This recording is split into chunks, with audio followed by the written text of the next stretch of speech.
السلام علیکم ورحمۃ اللہ وبرکاتہ۔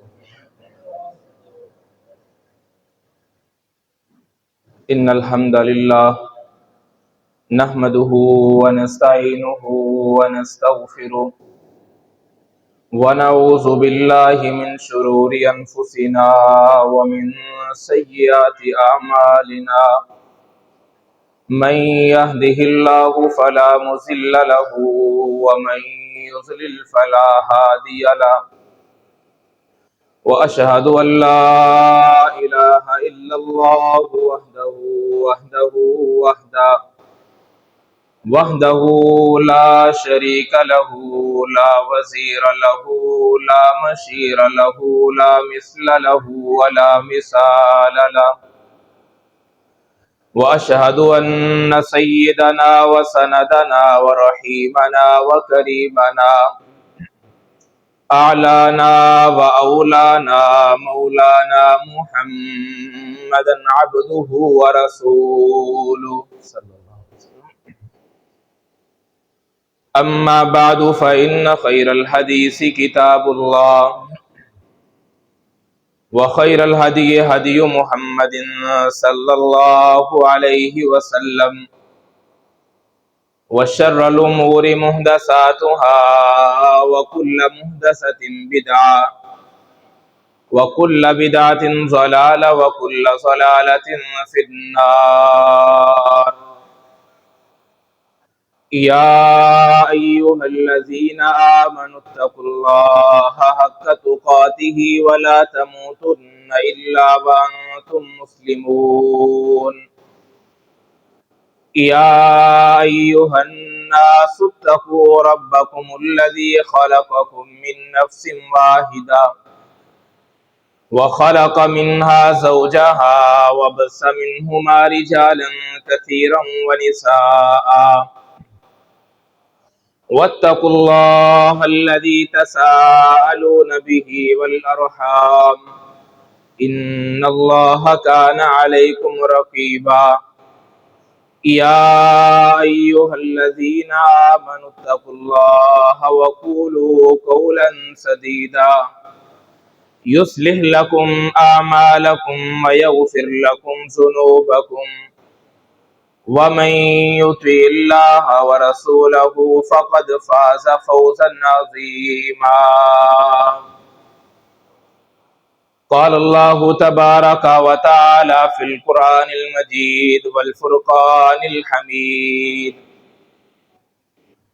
ومن آياته أن خلق لكم من أنفسكم أزواجا لتسكنوا إليها وجعل بينكم مودة ورحمة إن في ذلك لآيات لقوم يتفكرون.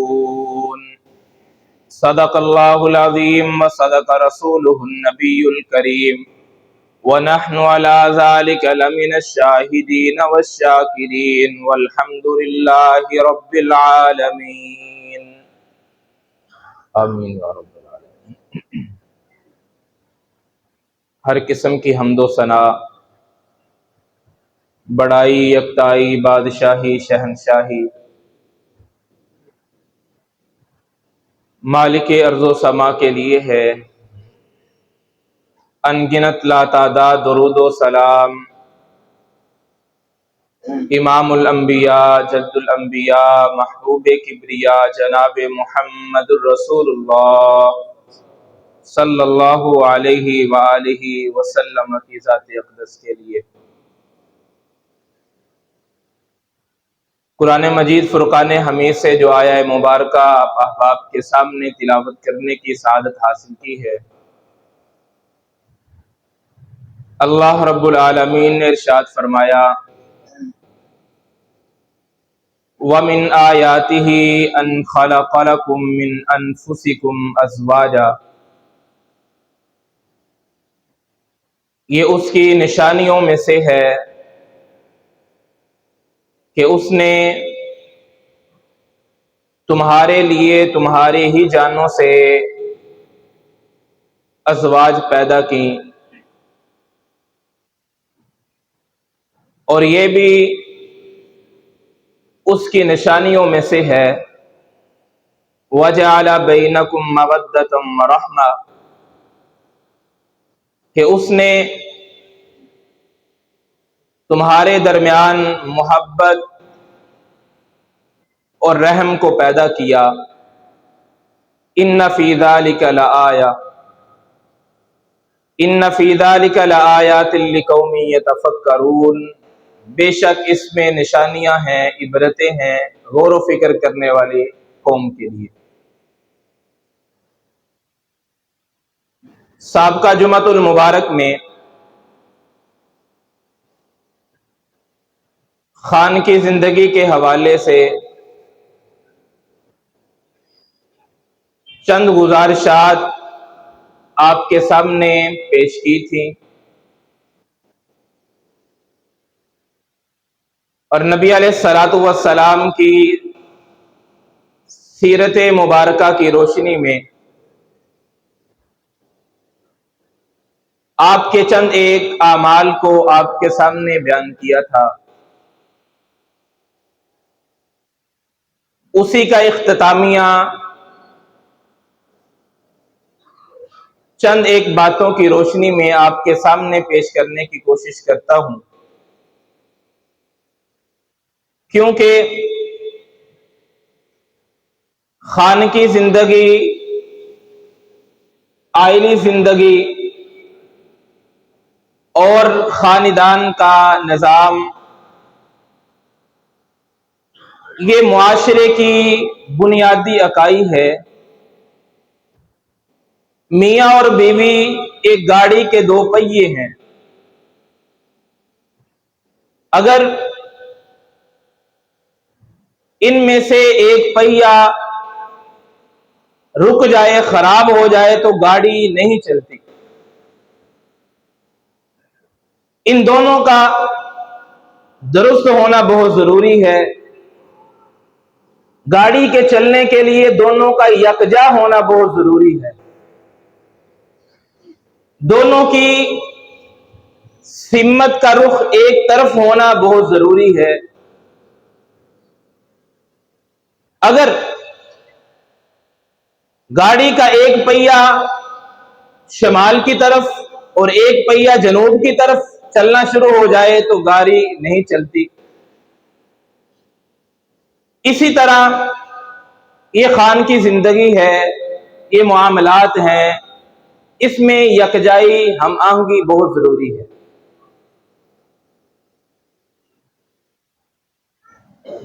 دور حاضر میں جہاں مسلمانوں کی زندگی کو بے شمار فتنوں کا سامنا ہے، وہاں اسلامی معاشرے کو ایک بہت بڑے فتنے کا سامنا اس طرح ہے کہ اسلامی سوسائٹی کی خواتین کو گھریلو زندگی سے آزاد کروانے کی کوشش کی جا رہی ہے، اور اس کے لیے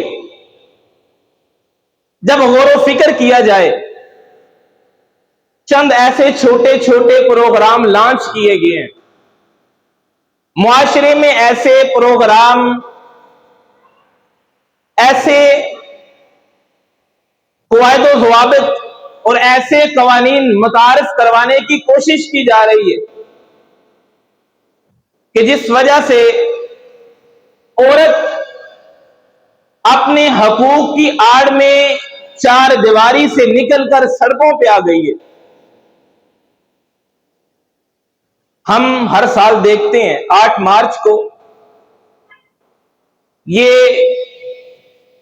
عورت آزادی مارچ نکالا جاتا ہے، اور اسی کے تحت حقوق نسواں ایکٹ ہماری پارلیمنٹ میں پیش کیا گیا،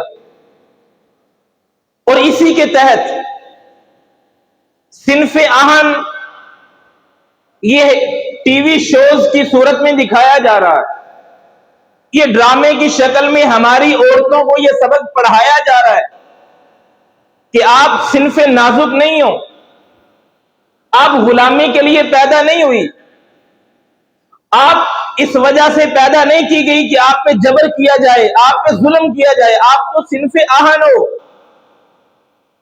آپ کو برابر کے حقوق چاہیے، آپ معاشرے کی برابری لینے کے لیے پیدا کی گئی ہو، برابر کردار ادا کرنا ہے تم نے، مرد کما رہا ہے تمہیں بھی کمانا چاہیے، مرد اپنے پاؤں پہ کھڑا ہونے کی کوشش کرتا ہے تمہیں بھی اپنے پاؤں پہ کھڑا ہونے کی کوشش کرنی چاہیے۔ یہ ہماری خواتین کو سبق پڑھایا جا رہا ہے، اور اس کا نتیجہ ابھی ہمارے معاشرے میں زیادہ نظر نہیں آ رہا، لیکن امریکی سوسائٹی میں اس کا نتیجہ بالکل واضح ہو چکا ہے۔ یہ آزادی مارچ تو چند سال قبل اس سوسائٹی میں لانچ کیا گیا، یہ بڑی تحقیق کے بعد میں بات کر رہا ہوں۔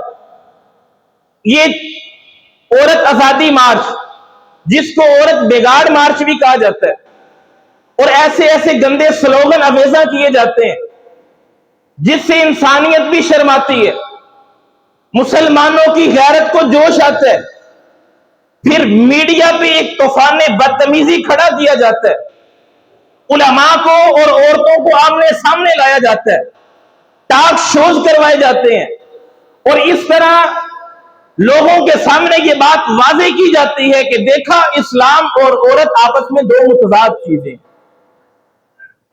اسلام اور عورت آپس میں متضاد چیزیں ہیں۔ اسلام سے متنفر کرنے کے لیے پھر ہماری ہی سوسائٹی سے، ہمارے ہی لوگوں کے ایسے واقعات اویزا کیے جاتے ہیں، نمایاں کیے جاتے ہیں کہ جن کو دکھا کے لوگوں کو اسلام سے متنفر کیا جاتا ہے کہ اسلام عورتوں کو حقوق نہیں دیتا، اسلام عورتوں کے مخالف ہے، عورتوں کی آزادی کے مخالف ہے۔ ہمارے نوجوانوں کے، ہماری سوسائٹی کے ایسے واقعات لوگوں کے سامنے واضح کیے جاتے ہیں، اور نادانی کے ساتھ ہمارے ہی وہ لوگ ہوتے ہیں، ہمارے ہی وہ مسلمان ہوتے ہیں جو دانستہ نادانستہ ان واقعات کو رونما کر کے اسلام کے لیے جگ ہنسائی کا باعث بنتے ہیں۔ امریکہ میں 1908 میں سب سے پہلے عورت آزادی مارچ نکالا گیا۔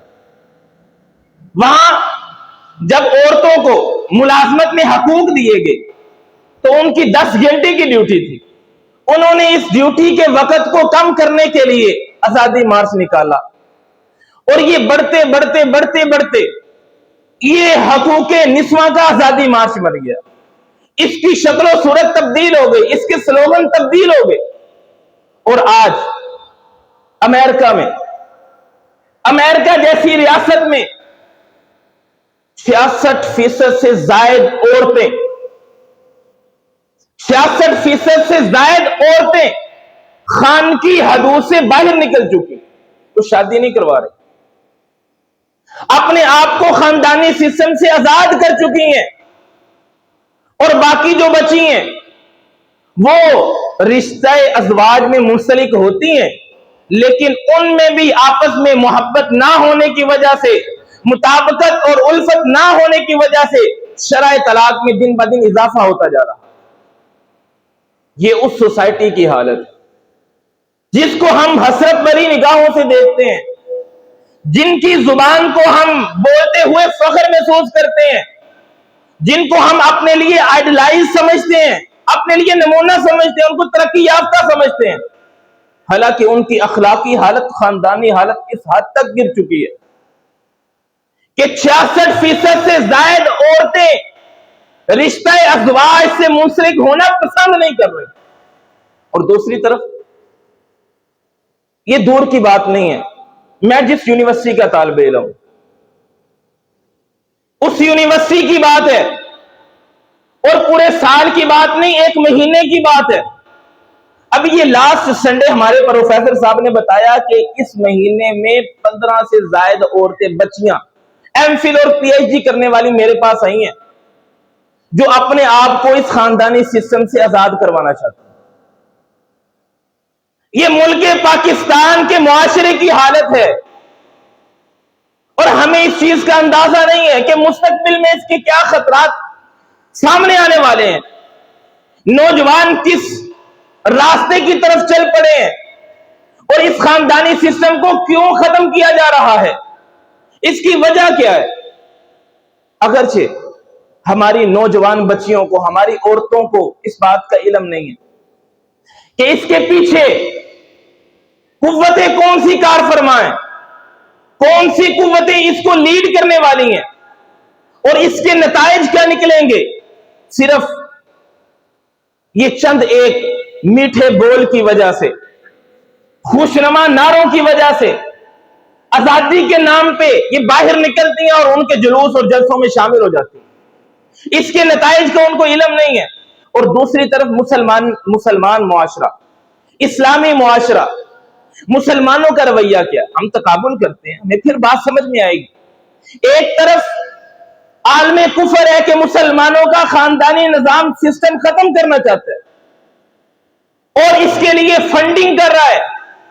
امریکہ میں 66% عورتیں خاندانی سسٹم سے آزاد ہو چکی ہیں۔ آخر وہ کرتی کیا ہیں؟ یہ جو فطری سسٹم ہے انسان کے اندر تسکین کا، یہ اللہ رب العزت نے یہ جو انسانی جسم کا نظام بنایا ہے، یہ تسکین چاہتا ہے، اس کو تسکین ملنا بہت ضروری ہے۔ نشے کی طرح کا یہ سسٹم انسان کے اندر پیدا کیا گیا، اگر اس کو تسکین نہ ملے تو یہ اپنے آپ کو ہی کھانا شروع کر دیتا۔ تو شریعت اسلامیہ نے اس کا ایک جائز دروازہ کھولا کہ نکاح والے عقد میں آؤ، اللہ رب العزت کی رضا بھی حاصل ہو جائے گی اور جسم کو تسکین بھی مل جائے گی۔ تو امریکہ میں جہاں ایک بڑی تعداد خاندانی سسٹم سے آزاد ہو چکی ہے، وہاں ایک کمپنی ہے روبوٹ بنانے والی کمپنی، سالانہ ان کی آمدن، وہ روبوٹ کس وجہ سے بناتی ہے؟ جنسی تسکین کے لیے۔ یہ مردوں کو، عورتوں کو روبوٹ، مردوں عورتوں کے روبوٹ بنائے جاتے ہیں، ان کی سالانہ آمدن $50 ارب ہے۔ اس قدر تیزی کے ساتھ روبوٹ معاشرے میں لانچ کیے جا رہے ہیں کہ اپنی جنسی تسکین حاصل کرو، چھوڑ دو، اپنی مرضی کی زندگی گزارو۔ روبوٹ کو کھولا، جنسی تسکین حاصل کی، اس کو بند کر کے الماری میں رکھ دیا۔ جسمانی تسکین بھی حاصل ہو گئی، ضرورت بھی پوری ہو گئی اور کندھوں پہ کوئی ذمہ داری بھی عائد نہیں ہوئی۔ تو ہمارے معاشرے میں عورت نے بھی، مردوں نے عورتوں پہ ظلم کیا ہے، دانستہ نہ دانستہ ایسے ایسے واقعات پیش آئے ہیں، غیرت کے نام پہ قتل کیا جاتا ہے، بات بات پہ تانے دیے جاتے ہیں، عورت کو حقوق نہیں دیے جاتے۔ ہمارے اسلامی معاشرے کے واقعات ہیں، تانے دیے جاتے ہیں، جہیز کا تانا نہیں دیا جاتا، عورت کو خاندان کا تانا نہیں دیا جاتا، عورت کو برا بھلا نہیں کہا جاتا، اس کے جذبات کو دبایا نہیں جاتا، بات بات پہ اس کو ٹھکرایا نہیں جاتا، اس کے ساتھ برے رویے سے پیش نہیں آیا جاتا۔ یہ سارے واقعات ہمارے سامنے ہیں۔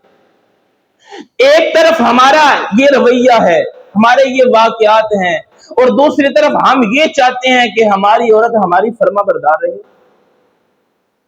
ہماری عورت ہمارے سامنے نبی علیہ الصلوۃ والسلام کے فرمان کے مطابق اگر کسی کو سجدہ کرنے کا حکم دیا جاتا تو بیوی کو حکم دیا جاتا کہ اپنے خامد کو سجدہ کرے۔ مرد یہ چاہتا ہے کہ عورت میرے سامنے سجدے میں رہے، اور دوسری طرف ہم اس کی ایک خواہش کی تسکین کے لیے، پورا کرنے کے لیے ہم اپنی خواہش کی قربانی نہیں دیتے۔ دیکھیے نبی علیہ الصلوۃ والسلام اپنی ازواج مطہرات کے جذبات کی کس قدر اہمیت کو لوگوں کے سامنے بیان کیا کرتے تھے، جذبات کی حساسیت کس قدر محسوس کیا کرتے تھے۔ نبی علیہ الصلوۃ والسلام نے ارشاد فرمایا، اے عائشہ، جب تم مجھ سے ناراض ہوتی ہو مجھے علم ہو جاتا ہے۔ اب دیکھیے کہ نبی علیہ الصلوۃ والسلام اپنی زوجہ محترمہ سے کس انداز سے باتیں فرما رہے ہیں۔ عائشہ، جب تم مجھ سے ناراض ہوتی ہو مجھے پتا چل جاتا ہے، اور جب تم مجھ سے خوش ہوتی ہو تو پھر بھی مجھے پتا چل جاتا ہے۔ اماں جی عرض کرنے لگی، اے سرتاج آپ کو کیسے پتا چل جاتا ہے؟ نبی علیہ الصلوۃ والسلام نے فرمایا، عائشہ جب تم مجھ سے خوش ہوتی ہو تو تم قسم اٹھاتے ہوئے میرا نام لیتی ہو، لا ورب محمد صلی اللہ، میرا نام لیتی ہو محمد صلی اللہ علیہ وسلم کی رب کی قسم ہے، اور جب مجھ سے ناراض ہوتی ہو تو میرا نام نہیں لیتی، ابراہیم کا نام لے لیتی ہو، لا و رب ابراہیم۔ مجھے پتا چل جاتا ہے آج میری بیوی مجھ سے ناراض ہے، خفا ہے۔ یہ میاں بیوی کی آپس میں محبت ہے، یہ ان کی الفت ہے، یہ صرف گھر تک محدود نہیں تھی، یہ صرف چھپی ہوئی باتیں نہیں تھیں، یہ صرف چار دیواری تک معاملہ نہیں تھا، بلکہ آپ صحابہ کرام کے سامنے اس بات کا اعلان کیا کرتے، صحابہ کرام کے سامنے اس بات کو واضح کیا کرتے تھے۔ ایک صحابی عمر بن عاص رضی اللہ تعالیٰ عنہ آ کے عرض کرنے لگے، یا رسول اللہ صلی اللہ علیہ وسلم، ای الناس احب الیک، آپ کے نزدیک لوگوں میں سے سب سے محبوب کون ہے؟ اب پوچھنے والا مرد ہے اور پوچھا جا رہا ہے اللہ کے نبی سے، وہ بھی مرد ہیں، اور عرب کا معاشرہ بڑا تہذیب یافتہ تھا، نبی علیہ الصلوۃ والسلام نے صحابہ کرام کی اس انداز سے تربیت کی تھی کہ عمر جیسے رضی اللہ تعالیٰ عنہ، اللہ کے نبی میری خیرت گوارا نہیں کرتی کہ عورتیں ننگے منہ نماز پڑھنے مسجد میں آئیں، اس قدر غیرت والے تھے، لوگوں کے سامنے اپنی بیٹیوں کا تذکرہ نہیں کیا کرتے تھے، اتنے غیرت والے تھے کہ اسلام سے قبل کسی کے گھر میں بیٹی پیدا ہو جاتی تو بتانا گوارا نہیں کرتے، چہرے کا رنگ فک ہو جاتا، میرے گھر میں بیٹی پیدا ہو گئی ہے، اس قدر غیرت والے تھے۔ اور نبی علیہ الصلوۃ والسلام سے جب پوچھا گیا، ای الناس احب الیک یا رسول اللہ صلی اللہ علیہ وسلم، اے اللہ کے نبی آپ کے نزدیک سب سے محبوب کون ہے؟ قال، آپ فرمانے لگے، عائشہ، میرے نزدیک سب سے محبوب لوگوں میں عائشہ ہے رضی اللہ تعالیٰ۔ بیوی کا نام بتایا۔ آج اگر ہم بتا دیں، ہم سے پوچھا جائے، مولوی صاحب یا کسی دوست سے پوچھا جائے آپ کے نزدیک سب سے محبوب کون ہے، بیوی کا نام اتنا نہ مرید ہے، تانے دیے جاتے ہیں نا۔ اگر معاشرے میں پتہ چل جائے کہ یہ گھر میں کپڑے استری کرتا ہے، کپڑے دھوتا ہے، یہ اپنی بیوی کا ہاتھ بٹاتا ہے، ہمیں تانے دیے جاتے ہیں، رن مرید کہا جاتا ہے، یہ اسلامی معاشرے کا طرز عمل نہیں ہے۔ نبی علیہ الصلوۃ والسلام سے سرے محفل پوچھا گیا، اللہ کے نبی آپ کے نزدیک سب سے محبوب کون ہے؟ یہ نہیں پوچھا عورتوں میں، یہ نہیں پوچھا مردوں میں، ای الناس، لوگوں میں سب سے محبوب کون ہے؟ آپ نے فرمایا عائشہ، سب سے محبوب عائشہ۔ اور پوچھنے والا ان کے ذہن میں یہ ہوگا کہ مردوں میں سے بتائیں گے، کل تو کہنے لگے من الرجال، اللہ کے نبی مردوں میں کون ہے؟ میرے پوچھنے کا مقصد من الرجال، مردوں میں سب سے محبوب کون ہے؟ قال ابوہا، ابو بکر کا نام نہیں لیا بلکہ فرمایا ابوہا، عائشہ کا باپ ابو بکر سب سے محبوب۔ یہ محبت کا عالم ہے، یہ معاشرے کی تربیت کی جا رہی ہے، اسلامی معاشرے کی بنیاد کو استوار کیا جا رہا ہے، مضبوط کیا جا رہا ہے، اور خاندانی سسٹم کے ساتھ اس عقائد کے ذریعے نبی علیہ الصلوۃ والسلام نے فرمایا رفقا بالقواریر، میرے صحابہ یہ عورتیں نگینوں کی مانند ہیں، یہ نگینے آبگینے ہیں، ان کو توڑنا نہیں ہے، نرمی کے ساتھ پیش آنا، نرمی سے پیش آیا کرو۔ اور ایک دوسرے مقام پہ نبی علیہ الصلوۃ والسلام نے فرمایا الدنیا کلھا متاع، دنیا ساری کی ساری انسان کے لیے فائدہ ہے، جس چیز کو اپنے لیے استعمال کرنا چاہے، جس چیز کو اپنے لیے زیادہ راہ بنانا چاہے وہ بنا سکتا ہے، دنیا کلھا متاع، ساری کی ساری انسان کے لیے فائدہ ہے، اگر اس کو اللہ کی رضا کے لیے استعمال کیا جائے، اللہ کی محبت کی تلاش میں استعمال کیا جائے، ساری کی ساری انسان کے لیے فائدہ مند ہو جائے۔ لیکن وَخَيْرُ مَتَاعِ الدُّنْيَا الْمَرْأَةُ الصَّالِحَةُ، سب سے بہترین انسان کے لیے متاع اگر دنیا میں ہے، نیک بیوی ہے، نیک بیوی سب سے بہترین متاع ہے، انسان کے لیے دنیا میں بھی تسکین ہے اور ذات راہ بھی ہے، آخرت کے لیے بھی ذخیرہ آخرت ہے۔ وہ نیک بیوی انسان کے لیے نیک اولاد پیدا کرے گی، وہی نیک اولاد معاشرے میں انسان کے لیے عزت کا باعث بنے گی، اور قیامت کے دن اللہ رب العالمین کے حضور فخر کا باعث بنے گی۔ اگر یہی نیک اولاد نیک بیوی کی تربیت یافتہ اپنے سینے میں قرآن محفوظ کرے گی، پیچھے نیک عورت کا ہاتھ ہے، بیوی بھی نیک ہے، اولاد بھی نیک ہے، سینے میں قرآن محفوظ ہو رہا ہے، قیامت کے دن اللہ رب العالمین بیوی کو بھی خامد کو بھی ایسا تاج پہنائیں گے جس کی روشنی آسمان کے سورج سے بھی زیادہ ہو. یہ نیک بیوی کردار. ایسے نہیں کہا گیا کہ اگر ایک عورت دیندار ہو جائے, ایک عورت دیندار ہو جائے, نیک ہو جائے, اس کی تربیت دین اسلام کے مطابق ہو جائے تو دین 7 نسلوں تک منتقل ہو جاتا ہے. اگر ہم معاشرے کو درست کرنا چاہتے ہیں, معاشرے کو تربیت یافتہ افراد اور نوجوان مہیا کرنا چاہتے ہیں, معاشرے کو نیک کرنا چاہتے ہیں, اچھا بنانا چاہتے ہیں, تو سب سے پہلے ہمیں اپنی بیٹیوں کی تربیت تعلیمات اسلامیہ کے مطابق کرنا ہوگا. اپنی بیوی کے ساتھ ایسا رویہ پیش کرنا ہوگا کہ اولاد دیکھیں تو آگے اس پہ عمل کرنے کی کوشش کریں. نبی علیہ الصلوۃ والسلام سے پوچھا گیا, اے اللہ کے رسول صلی اللہ علیہ وسلم, ما حق المرأة علی الزوج, مرد پہ بیوی کا کیا حق ہے؟ مرد پہ بیوی کا کیا حق ہے؟ نبی علیہ الصلوۃ والسلام نے فرمایا, ان یطعمها اذا طعم, جب وہ خود کھانا کھائے تو اس کو بھی کھلائے. ماں باپ کی خدمت کرنا کتنا بڑا اجر ہے, کس قدر فضیلت والا عمل ہے والدین کی خدمت کرنا. اور نبی علیہ الصلوۃ والسلام نے یہ بھی بتایا ہے, اس بات کی بھی تعلیم امت کو دی ہے کہ بیوی کے منہ میں اپنے ہاتھ سے لقمہ ڈالنا بھی صدقہ ہے. وہ اس صدقے کو بھی دیا کرو نا, اس پہ بھی تو عمل کیجیے نا, اور اس کے مطابق بھی اپنی سیرت کو لوگوں کے سامنے, اپنی اولاد کے سامنے پیش کرو. یہ کوئی عار نہیں ہے, شرم کی بات نہیں ہے. اگر شرم کی بات ہوتی تو نبی علیہ الصلوۃ والسلام سب سے بڑھ کے شرم والے, نبی علیہ الصلوۃ والسلام سب سے بڑھ کے شرم والے ہیں. امت کو یہ تعلیم نہ پیش کرتے. اما جی عائشہ صدیقہ طاہرہ مطہرہ رضی اللہ تعالی عنہا گھریلو معاملات کو امت کے سامنے بیان نہ کرتی ہیں اگر یہ شرم والے معاملات ہوتے. ہم نے تو شرم کی آڑ میں یہ سارے معاملات ختم کر دیے. ان یطعمها اذا طعم, جب وہ خود کھانا کھائے تو اس کو بھی کھلائے. وان یکسوها اذا اکتسا, جب وہ خود کپڑے پہنے, جیسے کپڑے پہنے, قیمتی لباس پہنے, اس کو بھی قیمتی لباس لے کے دے جیسا خود کھانا ہے. یہ نہیں کہ باہر جو ہے اپنے دوستوں میں ہوٹلوں میں جا کے کھائے اور بیوی بیچارے دال کے ساتھ گزارا کر رہی ہے. اس کے بارے میں پوچھا جائے گا, اس کے حقوق ادا کیے. پچھلے جمعے میں نے بیان کیا تھا, نبی علیہ الصلوۃ والسلام کے فرامین کو آپ کے سامنے بیان کیا تھا. وَإِن يَكْسُوهَا إِذَا اكْتَسَى, اور اس کے بعد نبی علیہ الصلوۃ والسلام نے فرمایا وَلَا يَضْرِبِ الْوَجْهَ, کبھی اپنی بیوی کے چہرے پہ تھپڑ نہ مارے. یہ تو ایک استعارہ بیان کیا گیا, چہرے پہ تھپڑ مارنا. نبی علیہ الصلوۃ والسلام نے کبھی اپنی کسی بیوی کے اوپر ہاتھ نہیں اٹھایا, اپنی کسی بیوی کو نہیں مارا کبھی بھی.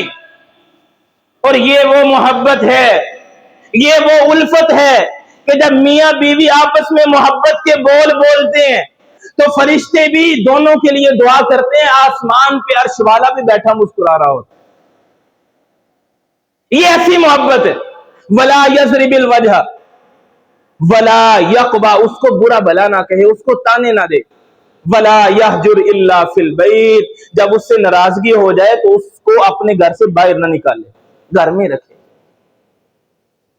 اللہ محبت پیدا کر دیں گے. اور یہ محبت پیدا ہونا, جیسے شروع میں نے آیت پڑھی تھی وَمِنْ آیَاتِهِ أَنْ خَلَقَ لَكُمْ, یہ اللہ کی نشانی ہے.